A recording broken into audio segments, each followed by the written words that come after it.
the people are not masked. They are just not meant to be a part of my life every day, all day, with a purpose. And that is a tough pill to freaking swallow.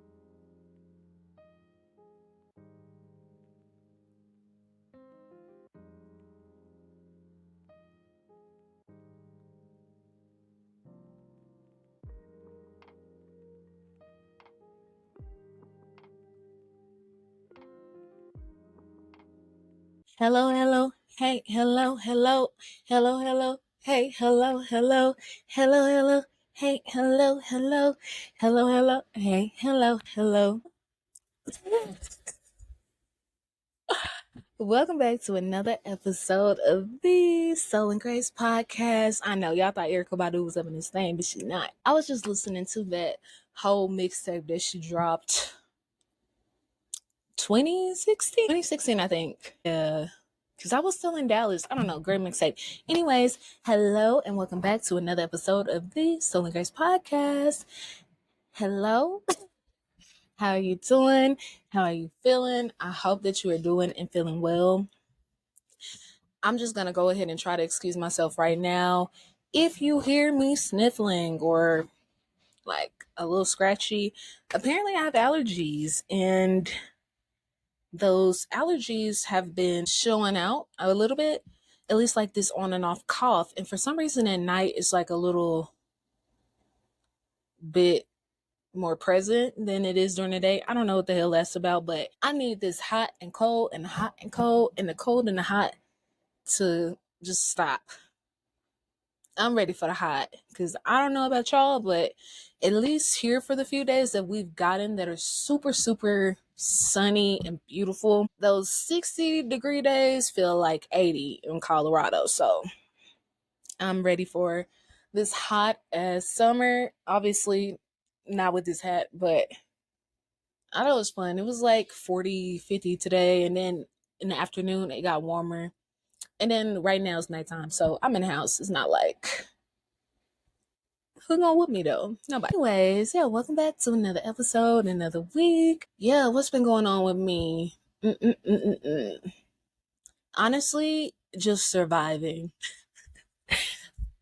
Not surviving life, but at least I just survived my cycle, and God, we'll get a little bit more into that today. Not necessarily details on my cycle or anything like that, but just the chaos that comes with those 2 weeks. Because I don't care what nobody say. You get 2 weeks of really, man, you might get a week and a half of good, genuine high energy as a woman.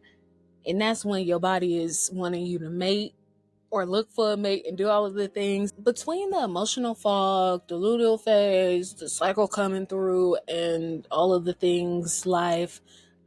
Yeah, this week has been, it feel like survival of the thickest, honestly. Oh, and my kid had a little cold that I'm more than positive he picked up from the freaking trampoline park, which really sucks because it's like every time I expose him to people's little creatures, no, I'm just kidding. Every time, but seriously though, I'm sure most parents, they can agree. When your baby, well, my kid doesn't go to school yet, but I know a lot of my friends, they got kids in school, and people that I know, they're always like, oh, just wait until they're in school. It's going to be worse, blah, blah, blah. I can't handle it. Anytime my kid gets sick, and it's rare, but it set the house back 3 years, baby. So I do have PTSD when it comes to those things. And even like with my nose and it's not even a scratchy throat, but it's like a cough. So I think it's allergies. I don't know, but best believe I am taking my nettle. I'm on my mullein. I am trying to do all of the things. The next step I would like to try is maybe some bee pollen, because I read that works. And then, yeah, I don't know. I know you can get it on a yogurt bowl or something, but I'll go to Natural Grocers and go see about getting some. God knows it's probably gonna be like $30 a container for this big, but we'll do anything, right? Because I'm just not used to any allergies, and surprisingly, with Colorado being so dry this year, the fact that I'm even having any issues is very interesting to say the least. But like growing up, I don't remember ever having issues. And the reason why I would remember that is because I grew up where it was humid as hell. So I would imagine that I would have known if I suffer from allergies or not by now. But look at where we are. But yeah, anyways, I could rant about my pre-period and all of that stuff. I'm not gonna bore y'all with that. Let's go ahead and get into our self-love deck that is looking a little Spencer down here. Self-love deck, baby. If you want to fall in love, more in love with yourself, you should check. Wow, I'm so glad I recorded that.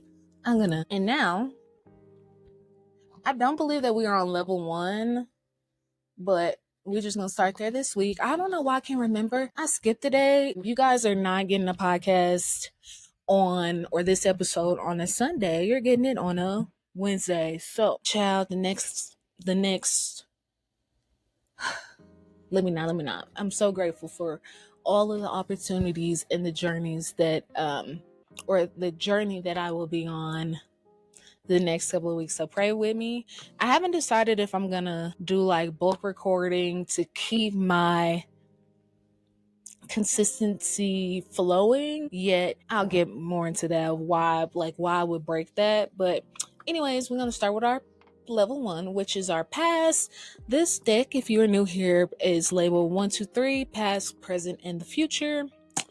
Yeah, they also make a game called We Are Not Really Strangers. I ramble about it every episode, so go back and listen to another one. But let's go ahead and pull from card number 1. That's crazy. I will never show it again without making sure that top is on the box. So yeah, past. Boop, boop, boop. Today's question is, how would you prepare your younger self for their first heartbreak? How would I have prepared myself for my first heartbreak? Y'all know I don't like to talk about relationship things on the show. But I'm going to share this because I doubt that someday this man will ever see this. I just doubt it. I just really doubt it. And I do feel like if he ever saw it, I don't even know. But nonetheless, how I would prepare myself for my first heartbreak? I feel like we have to rehash it to understand what I would have did differently.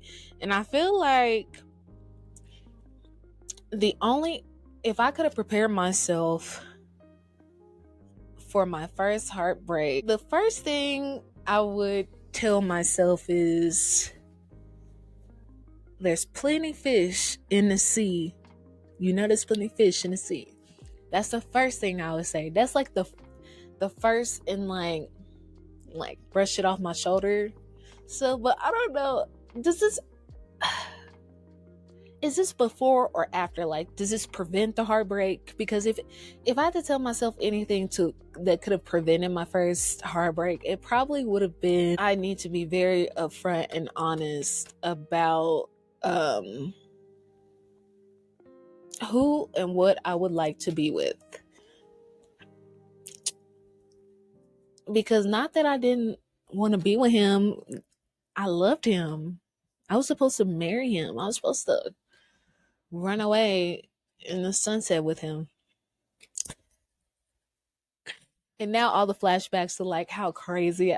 Oh yeah, the first 3 things would be there's plenty of fish. Number 2, be honest about not really knowing what you want at 16, 17, 18. And then the third thing would be,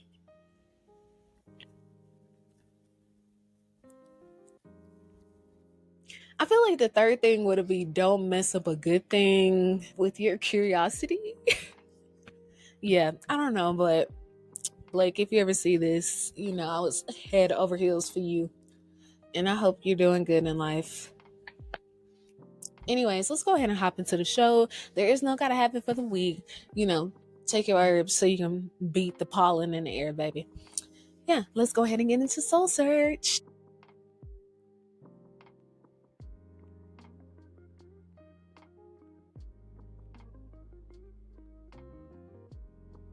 So as we walk into soul search today, there are a few different things that I want to talk about in soul search today. So you're gonna see me looking down a lot because today's soul search is straight from the heart, straight from the soul, straight in. I'm in the booth. No drugs, no Stevie, no none of that. Okay, this is all like down there diary, not even diary, just the truth, journaling. Because I will say the magical thing about your period and PMSing and all of the things is your body has all of this stored energy and hormones and stuff that it is trying to work through and trying to release different toxins and things. I don't gotta tell. If you're listening to this, I expect for you to know how your uterus works and how your period work. And if you do not, I'm happy to do an episode on that at some point, but not today. So as we jump into the episode, there's a few things, but so I was having a lot of thoughts and just right now while I have this extra, like on top of journaling, I also have my morning pages, so I've been doing all of that. I feel like I have enough clarity in my mind to, or not clarity, but I have enough confidence in myself and just my overall being, a lot of confidence in my overall being, that a lot of what I have been feeling was not because of PMS. It was just a lot of stuff that's just coming to head or coming up, right? So one of the things I felt like I've one of the questions that I feel like I finally got an answer to, sadly it took about 19 years. And maybe I wasn't questioning this for the whole 19 years, but if I look back in time and I just analyze all of my relationships that I've had with people, not dating relationships, but just friendships and different connections, right? One of the questions that I feel like I have the answer to right now is, why does God continue to send masked people? And in case you didn't hear it, because my list, masked people into my life. Why does God continue to send masked people into my life? And I'm sure everybody probably wonders this thing, but in a different way. You might wonder, why do I keep getting sent fake people or people who are not aligned with anything that I want or find interest in? Why? I feel like it's a very common question, and it's a very common question that I have not lately, but it's a common question that after a lot of realization, I guess, like why is that the challenge that I have to deal with people? Why do they come into my life presenting themselves and looking a certain way, and then when you take their clothing off, or when you take the mask off, or when they take the mask off, they are completely different, and they are actually afraid of you and whatever potential and things that you have. I feel like my whole life I've attracted masked people. I know it's like, well, if you're saying you weren't necessarily thinking about these things earlier on, how can you say that they're masked? But I immediately think about all of the people that I had, and there is not that I had falling outs with them. They had falling out with me, or they had issues with me. They had problems with me, and not everybody know how to direct that shit or have a conversation or do the things. But it's a very common thing. It's a very common thing that I've dealt with. Of course, only with women, not only with women, but I do have great female friends. I do, and off top, I can think about 10 of them off top, all different areas, but I can think about 10 of them, and to me that's a good number. But then I think about all the other failed connections, or any connections that just didn't work out. Maybe we just went ghost on each other or whatever. People ghosting me does not really bother me too much, because I understand we got a lot going on in life. But as I do get older, ghosting is okay if you still follow up with people and you still like check in on them at some point. If you never check in on them, it's not ghosting. It's like literally just like you just don't care about that person. You still need to make some type of point to reach out, see what they're doing, see if they're alive, make sure they're good in some shape, form, or fashion. But yeah, not all of the relationships in my life, but the friends, the failed connections. I'm just gonna call them that, failed connections. Now, I'm not saying all the relationships in my life have been with masked people, but the friends, right? I believe the real answer is that I'm not necessarily being sent masked people. I'm more so just befriending and getting attached to people that are only supposed to be there for the moment. I'm just supposed to be there to experience them for that moment and then let them go on about their business and I go on about my life.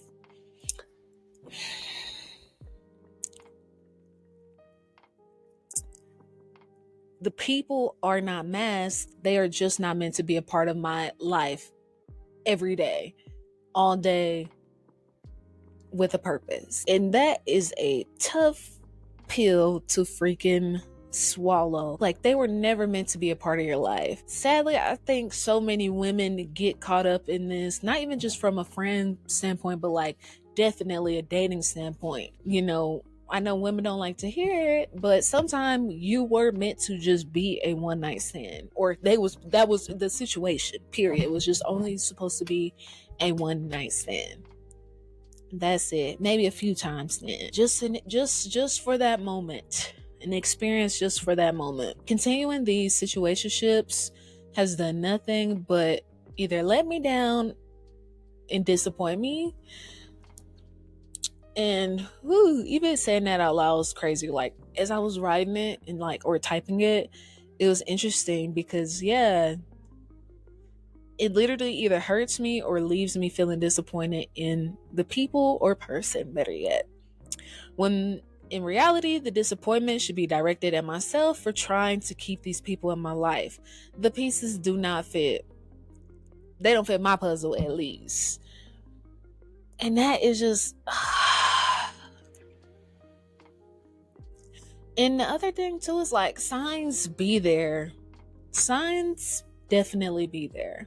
And what I do want to talk about signs a little bit because yeah, some of the things are things that some of your regular close friends might say to you, and it's kind of just like you probably didn't even know, or you don't even know that you got an op sitting right across from you. But in the artist's way, Julia calls them crazy makers, or she calls these type of people crazy makers. Oh, I left my book. Oh my god. Let me see if I can pull it up really quick. Now see, I got my phone is locked after hours. I don't play that. I still be up till 2 a.m. But look, ask for more time. A minute should be good. Crazy makers are people who, for one reason or another, have trouble respecting their own or others' boundaries. Crazy makers manipulate others by putting them in a lose-lose situation. And another thing, let's see. Here we go. Like, it's so locked, I have to unlock it every time I want to hit a different page. It's the crazy makers. Okay. Crazy makers are those personalities that create storm centers.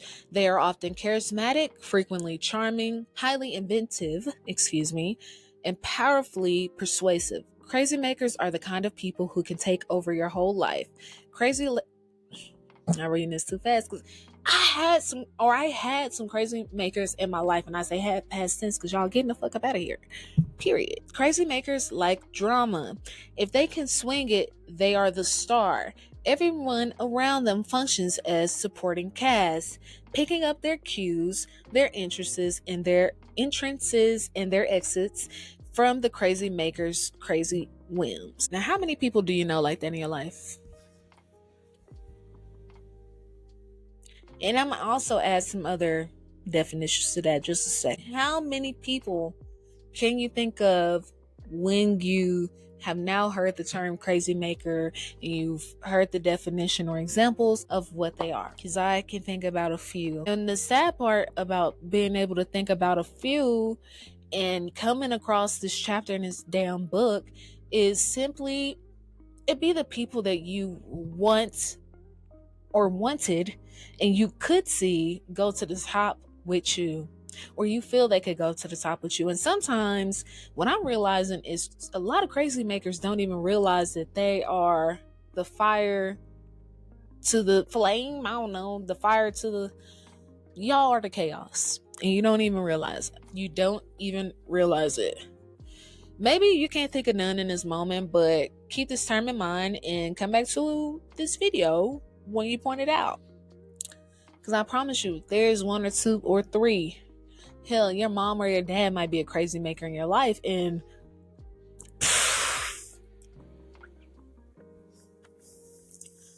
it's a sad truth that you have to acknowledge someday.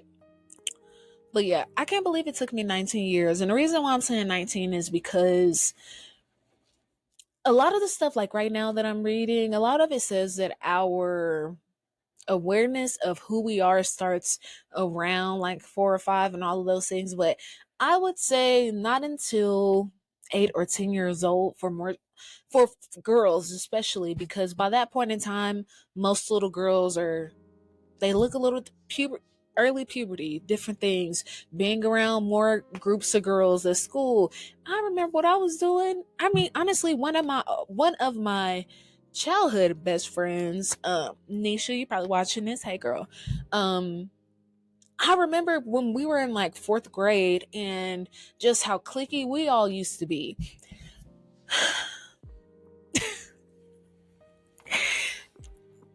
Immense, actually. But so when I say 19 years, I'm thinking back like I'm not 19. I am 29. So 19 years ago I would be 10. And at that point in time I was in 5th grade, I think. I was definitely in 5th grade. But I think about all the different thoughts and just things. At the age 10, I started doing my own hair because I had to have my mom used to do those bumps at the bottom of my hair and then in my bangs and all of those things. So just like I was very self-aware. So I'm thinking about it at that point. And then I think about how hard I used to focus on having friends or making times for my friends. Or I remember at some point, like with Nisha, I used to be over her house damn near every weekend. I'd be with my best friend or whatever at that. But and as I'm saying it, like more and more is coming out. I really love podcasting right now while it's like just a hobby and all the things, because it really is an open diary that I'm kind of letting my future listeners in on and my current listeners in on. But yeah, I hate that it took me 19 years to figure it all out, but here I am and the dots are finally connecting. Even being a person that has said to many people and my damn self that everybody can't go, I am just now realizing and understanding what that really means. Everybody cannot go and everybody really is not invited. They're not.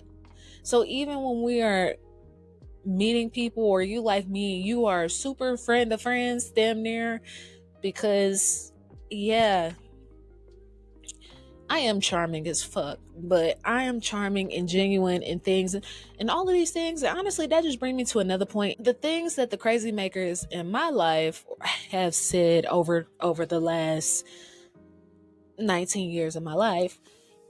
And it's crazy because yeah, it has been that long since it's kind of been like the same things. But guess what? The same shit that is being said is never coming from people who have ever spent any actual real time with me. It's so crazy. It's like outsiders, really. It's always the people that have no real idea about who I am, and they don't even be wanting to get to know. So it's like, it's crazy, you crazy maker. You.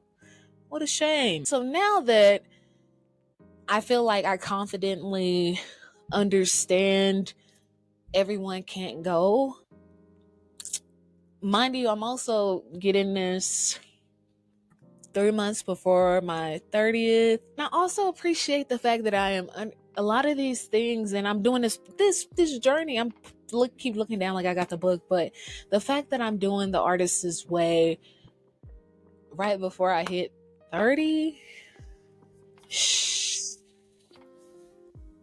all I'm saying is like the book itself, there's I don't want to call it magic, but the synchronicity and everything else that damn book talk about, do not read that book unless you are ready to dive deep into who you are, to work on building the confidence and courage and all of the things. Like, it's much more than a creative journey. That shit really is spiritual, and it very much is like, so far, like, I'm walking into week 5. It is a little scary, very scary, and we'll talk about that in a few minutes when we get to the next part of Soul Search. What I want to warn everybody of is, right now everybody has gotten this version of me that is very much mind my business and out the way, right?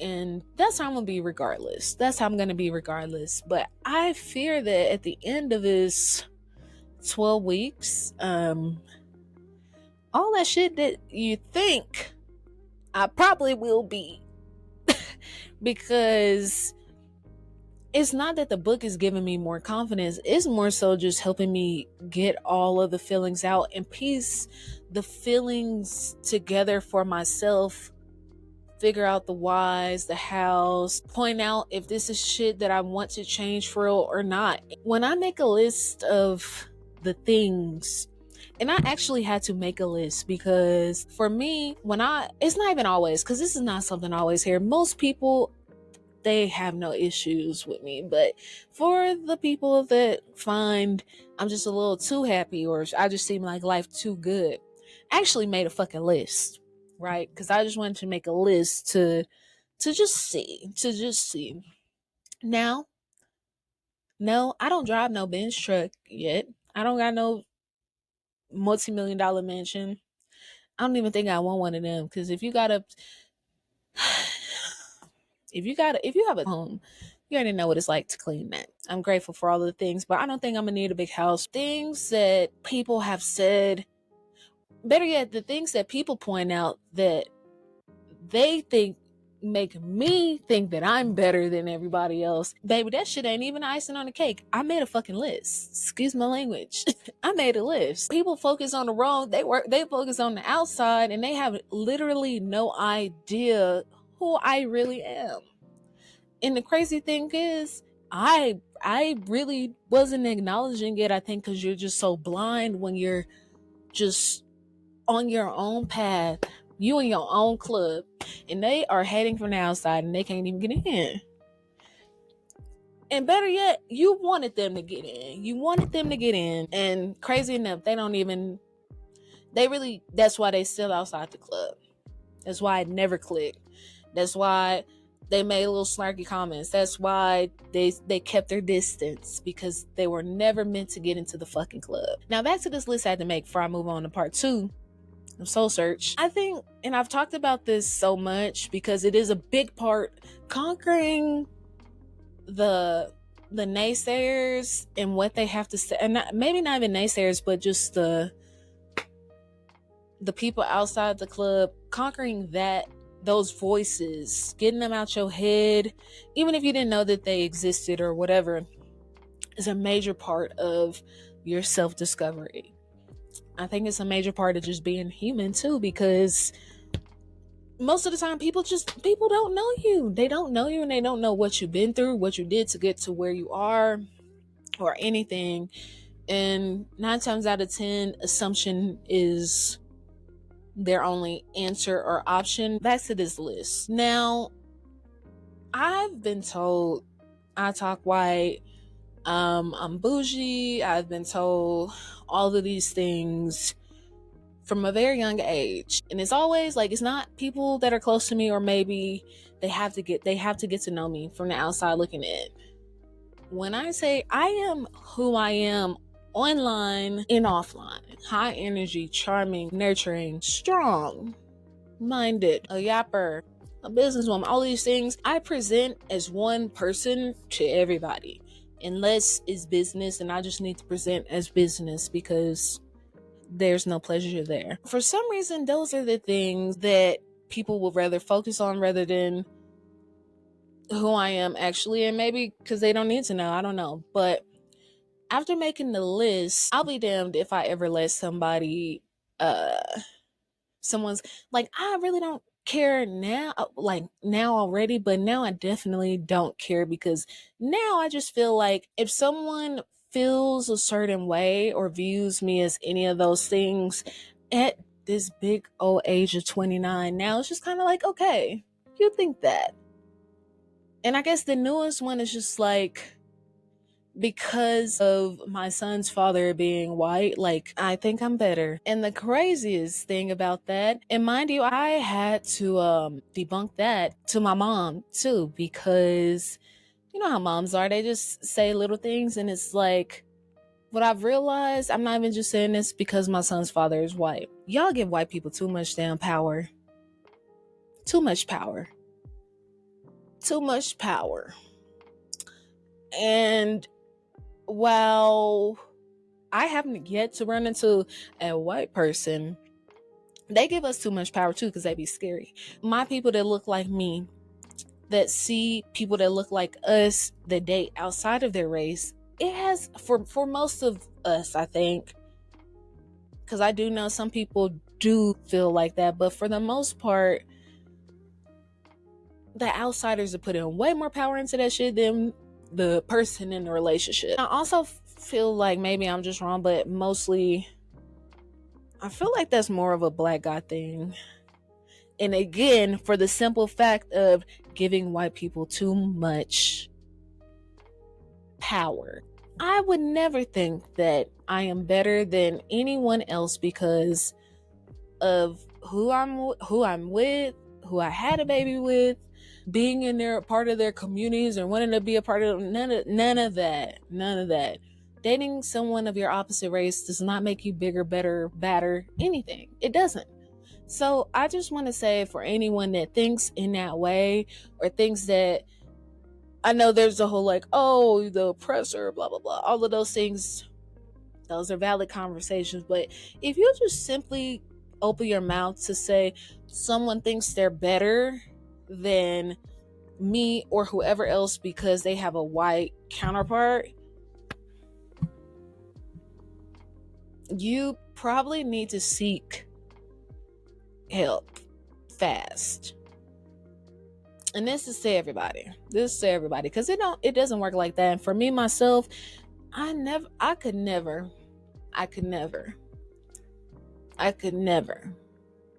And maybe might just be a little bit big-headed of me, but he should be lucky he got a little of this DNA. He just dropped a little royalty into your bloodline. The fuck? Anyway, I just want to say that, but as we close out this first part of Soul Search, yeah, fuck the crazy makers. Fuck everybody. Live your life. And it just is very unfortunate that people will show up and convince you that they are strong. Maybe it's not convince you, but it's not fair that people think that they can come into your life and portray themselves as being whole when in all actuality there may be a hole in them. Yeah, as I get out of this first part of of Soul Search, fuck the crazy makers. Okay, everyone is not meant to go, and as soon as they give you any reason or anything to believe that they are not meant to go, believe them. Just believe them. And then if you don't know, you have the curiosity, because for me, again, it's always a mask on. So I don't even see it. And because majority of the time I am in my own world doing for everything else that I have going on in my life, you might just only catch them on their up days. So yeah, be aware, be very aware. Let's go ahead and get into the second part of Soul Search, which is my Artist Way update. I told you guys when I first introduced the book that I was not going to talk about it that much on there, but I felt like it was super important for me to come and talk about it today or on today's episode, because while there has been so much great synchronicity and the morning pages and things are going good, week 3, or better yet, no, week 3 going into week 4 was interesting. It was very interesting because, like I mentioned in the beginning of the show, the luteal phase definitely came through. I just finished week 4, and to be completely honest, I told y'all this book is not for the weak. Do not pick up this book and think you're gonna hop on this journey and just think, oh, it's gonna be. First of all, I don't even think you're gonna get the same results as Dolce. Not the same results in the sense of success, but do not compare your journey to hers at all, because it is all going to be different and it's supposed to be different. Y'all have 2 different life experiences. But yeah, this journey is not for the weak. Never would I have expected like my cycle to come and just wreck my progress in a way, but it did come in and bleed on my creativity. Not even gonna lie. The middle of week 3 felt like I was hit with a ton of bricks. It started with me, my week 3 artist date I did not complete. And I guess in a way I did complete it because it could just be an hour doing whatever you're doing. I actually started a project. You'll see it. If you follow me on TikTok and stuff, you'll see that in my week 3 reflection and whatnot. But I started it.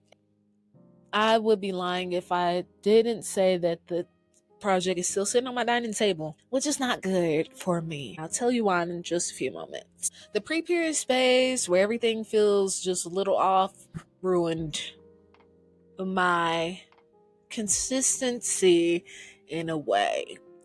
Now I did my task. I kind of did my artist date. I did do my morning pages that weekend. Or that Monday. Yeah, or that Monday. I was feeling tired, mooding, craving rest. Honestly, I did not want to use my brain. I did not want to think. I was super irritable. And the thing about the one thing about it, like I don't want to blame it completely on this, but this was the first time in a minute where I actually had PMS before my cycle actually came through. So that was interesting because I just felt like the universe was trying to try me. Like the way my mind was just like churning things out. Ridiculous. Very ridiculous. I was irritated by everything. Every little thing. And then not finishing the artist date. The reason why that's a bummer, a huge bummer to me, is because I already have like a graveyard of unfinished canvases, right? The goal is to have, like, I have at least 5 paintings that are just this they're this close, but they need the final finishing touches, and they've been like that for a while. So me starting my artist date and not finishing it just kind of foreshadowed where I will be again if I don't get a hold of making time for myself, or making time, or making sure, maybe not making time for myself, but just making sure I complete whatever I start for that artist date. You know that feeling of tension between rest and feeling guilty for not needing it? But like for a woman during her cycle, she really does need that. So yeah, that was me fully. Then at the same time, the task for week 4, like going into it, now all of this lasted for like the middle, that Wednesday of week 3, and then going through last week of week 4. Going into week 4, there was a task of media deprivation for that week. And the book that I have on her website, it is updated to media deprivation. Excuse me. In the book, it says reading. When I first saw that, I'm like, oh, I can do that. I can do that. I mean, like, I got a couple of books I wanted to read, but hey, I can always, check them out again, whatever. I don't need to turn them in, or just like when I read reading deprivation, I'm like, oh, okay, no reading, no scrolling, no nothing, like not scrolling, but no reading. Well, I made it the first 2 days, and then I'm looking on the website on Julia's website, and I see media deprivation. I'm like, well, shit, I've been still kind of scrolling here and there, or scrolling after I would post whatever I need to post. And the thing is, you're not supposed to do that. So at the same time, I had committed to media deprivation. PMS took over from week 3 and then into week 4. A roller coaster. But yeah, no endless scrolling, no doom clicking, just space, silence, and stillness, and handling whatever you need to get done, right? Well, those first couple of days, I was just thinking about the reading part of it. I was not necessarily thinking about the media part, or at least like when I needed to create do my outline for my show, edit clips or edit videos. I didn't really think about that. And mind you, while I have a love-hate relationship with social media, I know how to post and get off, but I just didn't do that. Started off great, but after 3 days, it got a little iffy. Do you know how much media is around you? Do you? It's everywhere. It's on the TV, it's on your phones, it's on the radio. We don't listen to the radio, but like music, different movies, different things. We all like that stuff. I all like that. I really like that stuff too. And while some of us, like most of the time we see it, we get inspiration from these things. The whole point of the media deprivation thing in week 4 is to shut out all the outside voices and outside world from your creative process so that it doesn't taint it. I failed. I don't know. I'm going to say I failed, but it's not that I failed, but more so I'm just not happy with how that week went. Now, will I do another week again? I'm not saying that I wouldn't. I look into, will I try to incorporate one day a week moving forward?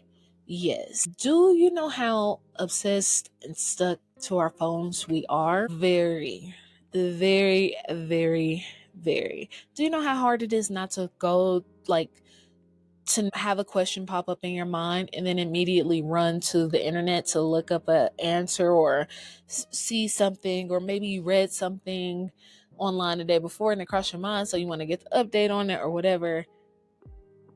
Do you know how hard it is not to do that? Very. I could say I failed, but I will not. This journey and the task for this creative, spiritual, recovery is not necessarily meant to shame you when you don't do things or when you fall off the path, more so to help you acknowledge it and help you get back on track.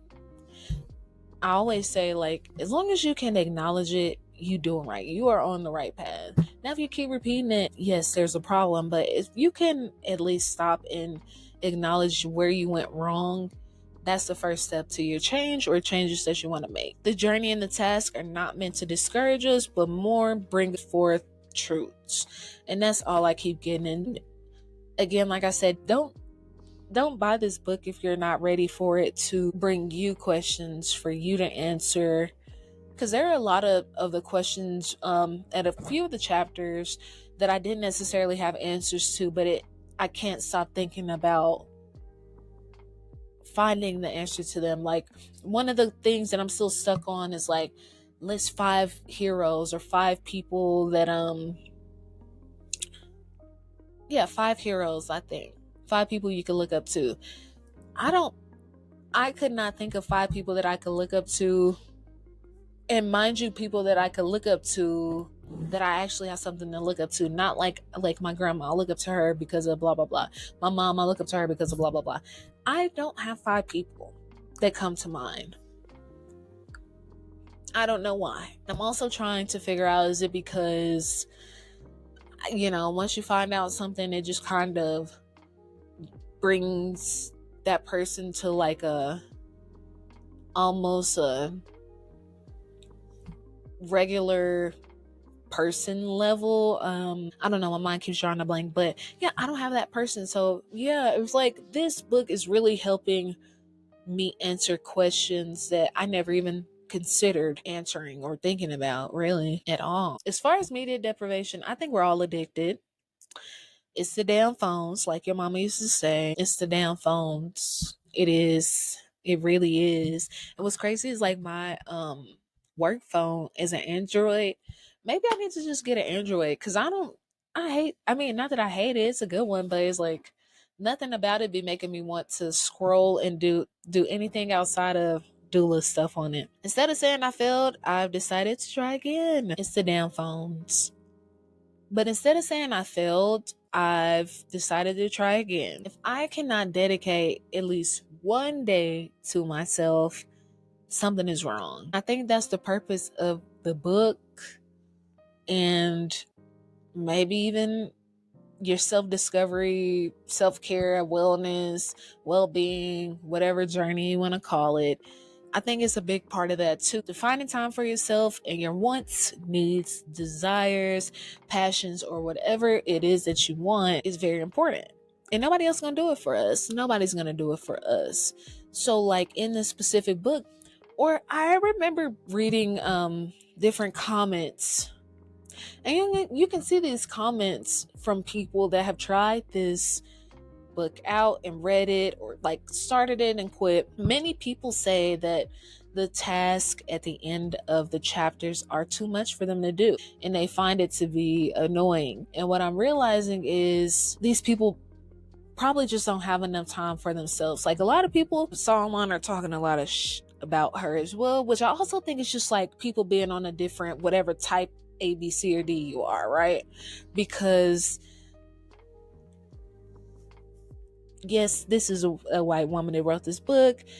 One of the Reddit forums I read, they were like, oh, she's in Taos, New Mexico. If you know about anything about New Mexico, I love it, beautiful state, but there are at least 2 or 3. You gotta have money. You got to have money. Taos, Santa Fe, where artists and stuff are, you got to have money to be out there, and it's not cheap. But people in this forum were talking about how, of course, like her husband, because who she's married to and all of these things, that is how she had the time, or that is how she could afford the time to complete all of these tasks and things like that. But I really do think it's not about how much money or whatever opportunities you have. You have to prioritize that time for yourself. You have to prioritize yourself for yourself. Because otherwise, if you don't prioritize yourself, you're never going to get answers to things about yourself that you really. That is one of the things that I see that they say about her. And I could easily see how people could assume that, because it is to say, I'm going to make time. I'm going to take myself on a date. You don't have to spend money or anything. I'm going to take myself on a walk. I'm going to do this just for myself, only to think about myself in this moment. Whether it's 30 minutes or 20, 30, 40, 60 minutes, 90 minutes, whatever. If you find it hard to get yourself this type of time, I want you to really reevaluate what your life is like right now. Because if you're just saying you don't have time for yourself, but you got time for TikTok, you got time for Instagram, you got time for Facebook, you got time to smoke, you got time to hotbox, you got time to do this, you got time to do that, you got time to go out to the club and shake your ass, but you don't have no time to do something that you just want to do. Yikes. I mean, everything that I've already said, as far as this journey goes for myself, it has been very eye-opening. as a mother, as an entrepreneur, as a doula, as a friend, whoever. I don't want to say my purpose, but like my whole being right now is very used to and happy to nurture everything and everybody else around me, and myself just enough. I am so guilty of, and not guilty, it's just how I work. I'm happy. I'm very happy to be that person.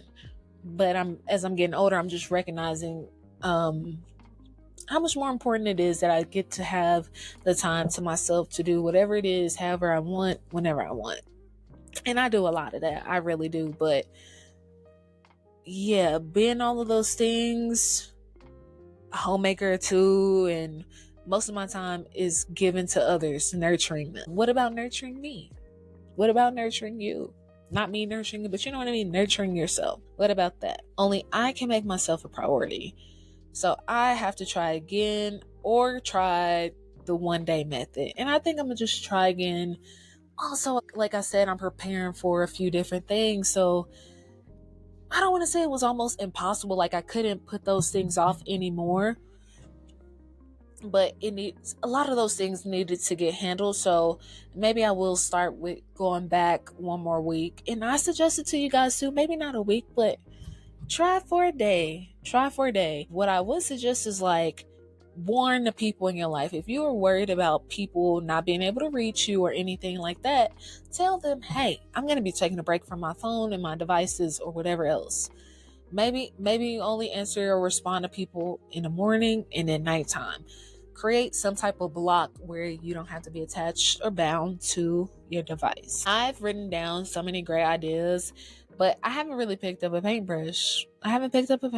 Yet. I'm mostly saying that's out of self-neglect. Because when I do get the time, after I'm done doing whatever I needed to do and the minimal that I need to do for myself, it is easy for me to feel like I've accomplished everything that I need to do, and boom, I'm just going to relax. So, and that's part of the reason that I was doing a journey anyways, is just getting out of that comfort zone of like, yay, I've done everything else I needed to do, but I didn't necessarily cater to the other areas of my life that mattered to me as well. So yeah, I'm trying to fix that. I have been consistent with the podcast, but getting into the routine of not only like prioritizing the artist date for myself, but just like that 1 week, that 1 day away from my phone a week would benefit me greatly. Because again, I have all the blocks and stuff on my apps and all of the things, but just a little bit more. Let's work on making it a non-factor on those days. That damn cycle, it made it hard as hell to have the energy to keep going this time. Saying that I have 7 more weeks, I can't let that happen the next time. So yeah, I'm going to work on doing whatever I can do to prevent it.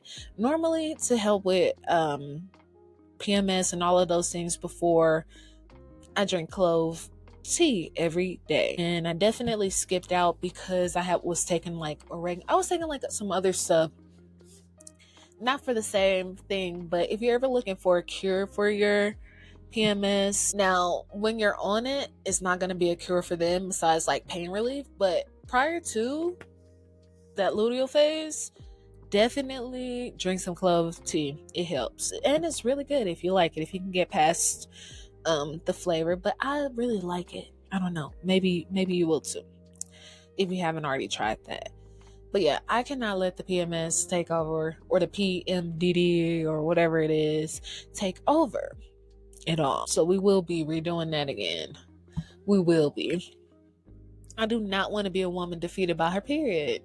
I hear how people talk about their stuff, but I have worked myself out of a lot of those cramps and heavy periods and all of that stuff. It is literally just the PMS before it actually happens.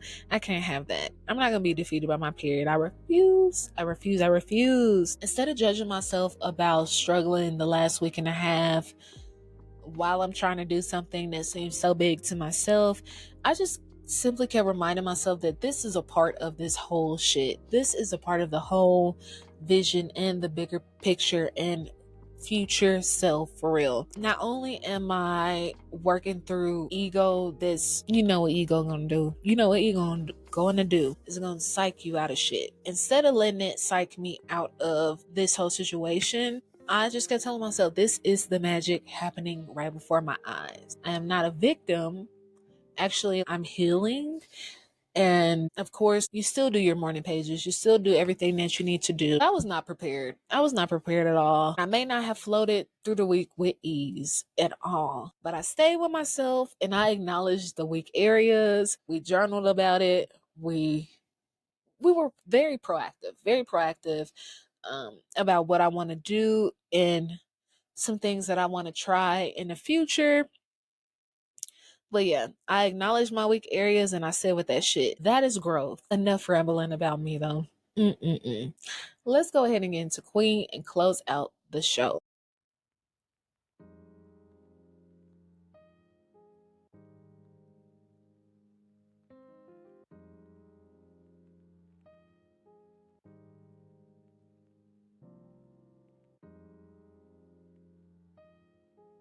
As we close out the show, I want to leave y'all with one thing that I wrote down.